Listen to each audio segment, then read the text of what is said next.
me go ahead and begin to put some of these ornaments on the tree for you.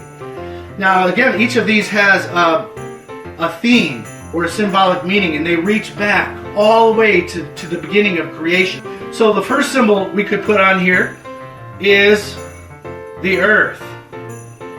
Okay, so you can't go back any farther than that, really. On the Jesse tree, the story of salvation, the story of God's incarnation and having come into the world, reaching into the world to reach and restore a lost humanity, to reclaim and redeem those who have been broken and those who have become the enemies of God. I'd like now to, pick another ornament. Let's try this one. I might have you guess. This one is a tree.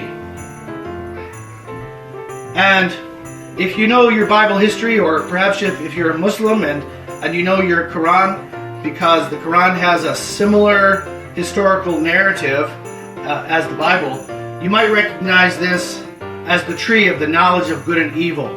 If you recall the story of creation, Adam and Eve were created on day 6, and as they began to cultivate the garden, they were presented with a temptation. There was a tree from which they were forbidden to eat the forbidden fruit. And I hope you know the story. That didn't go so well. They defied God, and they set the world into a state of alienation from God. Let's see what else. If we go a little bit forward in time, we have this ornament. Do you recognize this one? Most people will recognize it as Noah's Ark. So let me just hang that right here. You see how we're going forward in time. What happened with the story of Noah's Ark?